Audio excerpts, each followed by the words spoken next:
Então, para título de conhecimento, para cada imposto que você paga, para cada tributo que você paga, existe uma obrigação acessória. Então, hoje você paga ali, por exemplo, o PIS/COFINS, que é dia 25, você paga ali dia 25, existe o FD Contribuições. Ou seja, você que está ali no dia a dia, você não sabe o que é o FD Contribuições. FD Contribuições nada mais é que a apuração que você pagou, que eu transmiti para a Receita Federal.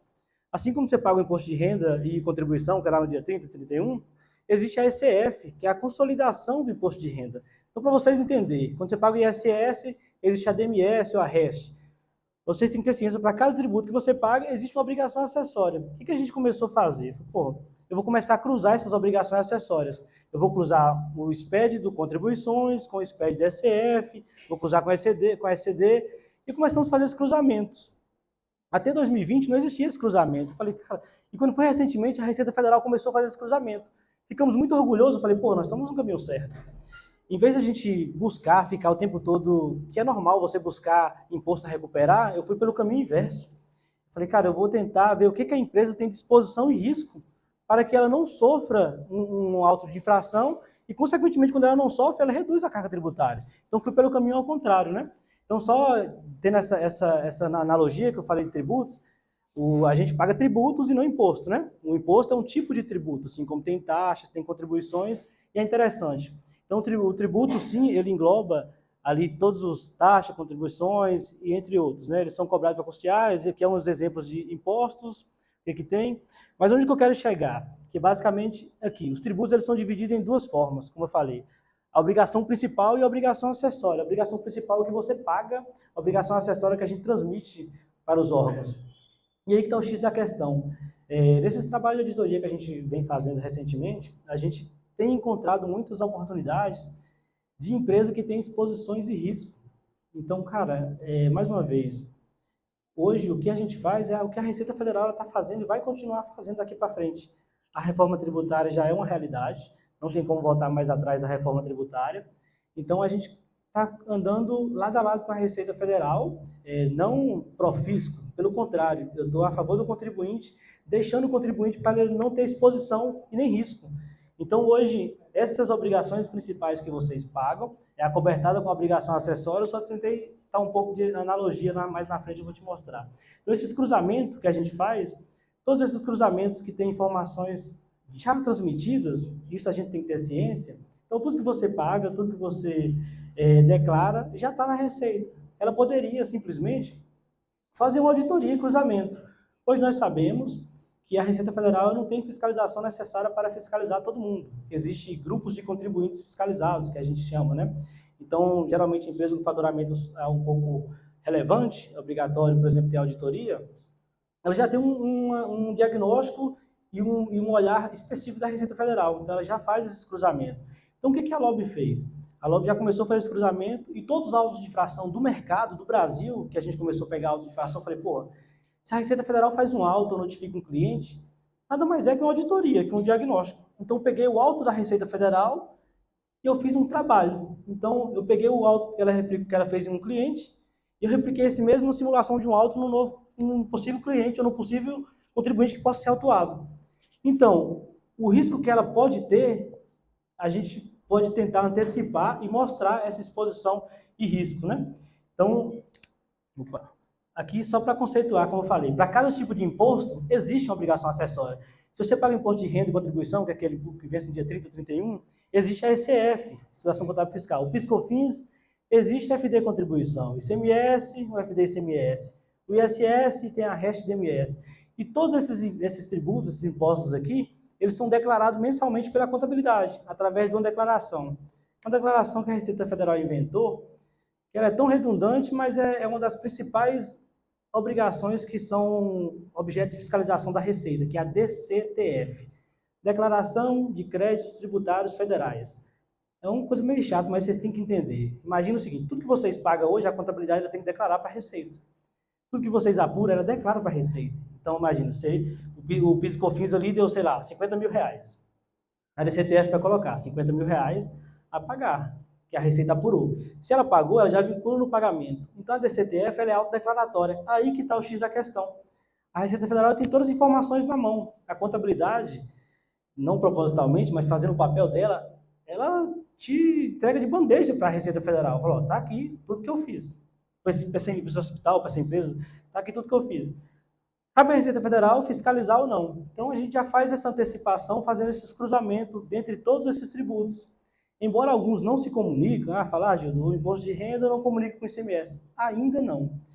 Porém, tivemos uma péssima surpresa de um contribuinte do estado de São Paulo, onde ele declarou para a Receita Federal que tinha um estoque de X milhões e para a Cefaz declarou que tinha outros milhões. Hoje nós temos duas obrigações de inventário que a gente declara uma vez para a Cefaz, em fevereiro, através do Bloco H, e em agosto nós declaramos para a Receita, através da ECD.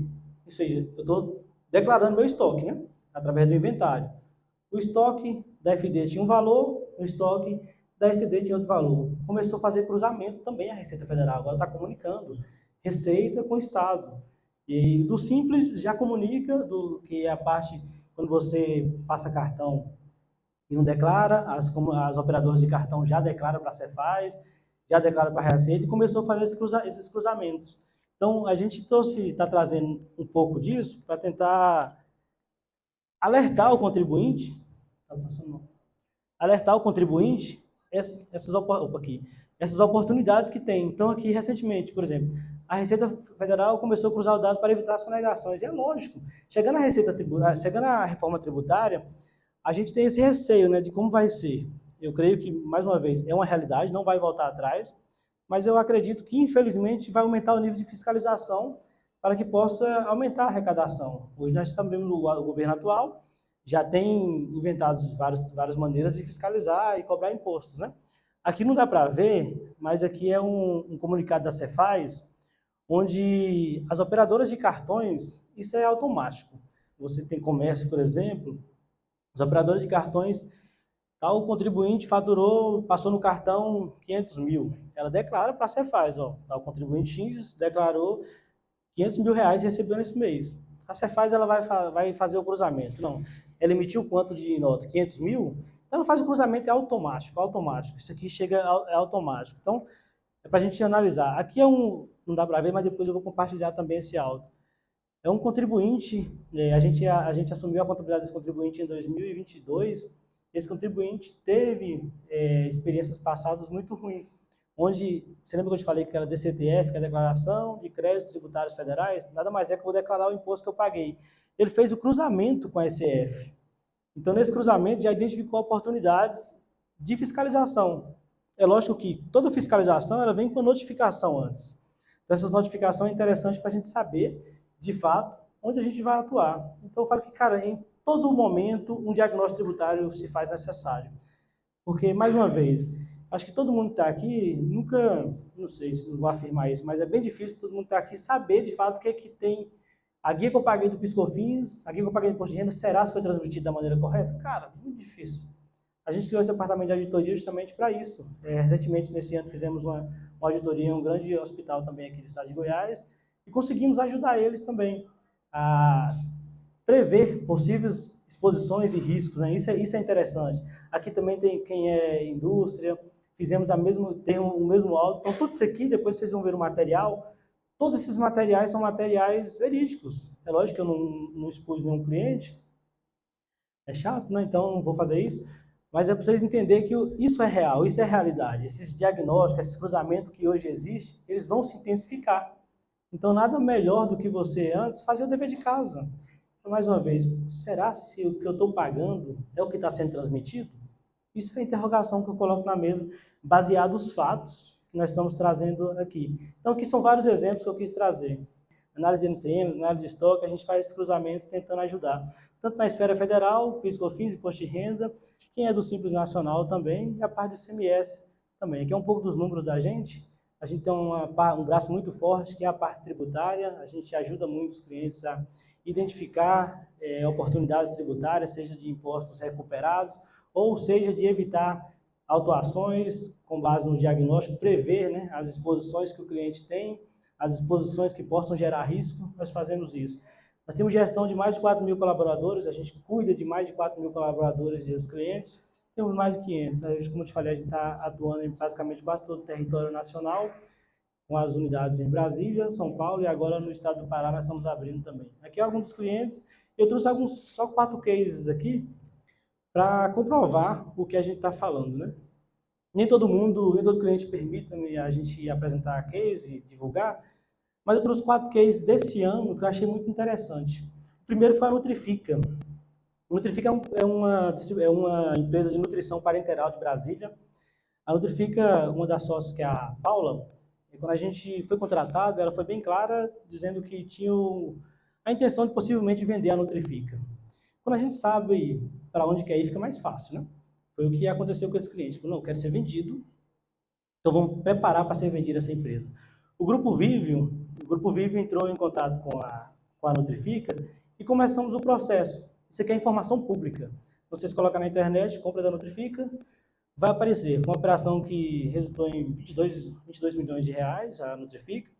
Mas como que a gente contribuiu? Como a gente já sabia que essa empresa ia ser vendida, a gente fez o dever de casa. Porque a empresa, quando ela vai ser vendida, ela tem que passar por um valuation. E o valuation, desde a acreditação, desde a auditoria, isso fortalece o valuation da empresa. Então, mais uma vez, a gente sabia para onde é que iria. Então ficou mais fácil. Preparei, fiz auditoria, implantei a contabilidade no sistema, fizemos a parte da governança, que não é trabalho nosso, mas orientamos a parte da governança e preparou ela para ser vendida. O processo de diligência terminou ano passado, fiquei muito feliz com o resultado, porque era um case que eu ainda não tinha participado ainda de um M&A de uma empresa. Quem assessorou ela foi a EQI e a Deloitte auditou, junto com a Vivio. Depois desse trabalho, eu fui convidado pela EQI em São Paulo a fazer uma parceria com eles, onde eles entenderam a parte tributária nossa, que era muito forte. Esse ponto de diagnóstico tributário valorizou muito o valuation, onde a Vivio entendeu que essa empresa tinha processo e a gente conseguiu aumentar. A Artesanal também é um cliente nosso, que ela tinha um problema, tinha um sistema Proteus na época e não rodava, a gente conseguiu implantar. Hoje a Artesanal é um dos cases de sucesso de Proteus regionalmente. A Artesanal tem mais de 40 lojas, está no processo de expansão aí, mais de 500 franquias, é o projeto, acabou de fazer a aquisição da Droga Derma de São Paulo, nós ajudamos também.